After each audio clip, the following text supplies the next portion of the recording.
నైజాం ఒకటే కాదమ్మా, ఆంధ్రప్రదేశ్ కూడా ఉంది. యాప్ నైజాం మీద పడతారు ఎందుకు? ఆంధ్రప్రదేశ్ లేదా? ఆంధ్రప్రదేశ్ లో కూడా దొరకాలి కదా అన్ని థియేటర్లు. ఇప్పుడు ఒక సెంటర్లో ఆంధ్రప్రదేశ్ లో 3 థియేటర్లు ఉంటాయి. 5 సినిమాలు వస్తే 3 కదా పడతాయి, 2 పడవు. ఎప్పుడు నైజాం అని నేను కనిపిస్తాను కాబట్టి నా మీద ఫోకస్ వేసేస్తారు. ఏ కండలా అందరికీ జరుగుతాయి. ఎలా కంఫర్టబుల్ గా ఉంటే అందుకే రిక్వెస్ట్ చేస్తున్నాం. నాకు అవసరం లేదుగా ఛాంబర్లో లీడ్ చేసి ఎందుకు రిక్వెస్ట్ చేస్తున్నాము?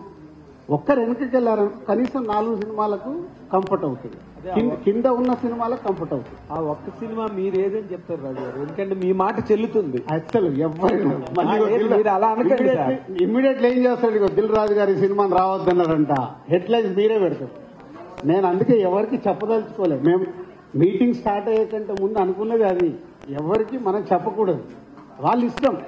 ప్రపోజల్ గా అందరికీ పెడదాము, ఎవరు వెనుకకి వెళ్తే బాగుంటుంది, వాళ్ళకు కూడా బెనిఫిట్ అయ్యేలాగే. అవును సార్, ఇప్పుడు మీరు ఎవరన్నా వెనుకకి వెళ్తే వాళ్ళకు బెనిఫిట్ అయ్యేలాగా వాళ్ళకు సోలో డేట్ ఇప్పిద్దాం.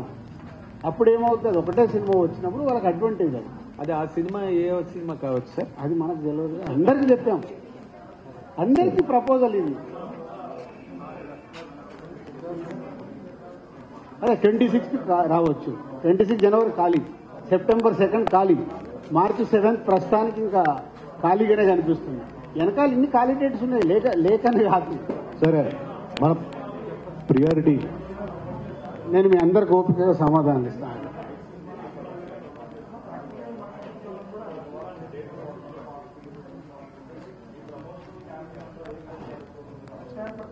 మనం హిస్టరీలోకి వెళ్దామా? RRR 3 నెలలు 6 నెలలు పోస్ట్పోన్ అయింది, ఆగలేగా. సలారు పోస్ట్పోన్ అయింది, ఇరగా తీస్తుందా లేదా? జనాలు రెడీగా ఉంటారు. అసలు అది మన అపోహ, ఇలా చేశాము అలా రాదేమో ఇలా రాదేమో. సినిమా మనం ఇచ్చే కాంటెంట్ లో విషయం ఉందనుకో, టీజర్ లో ట్రైలర్ లో వాళ్ళు రెడీగా ఉంటారు. సోలోగా ఉన్నప్పుడు ఏం చేస్తారు? అడ్వాంటేజ్ కదా, ఆప్షన్ ఉండదు వాళ్ళకి. సరే.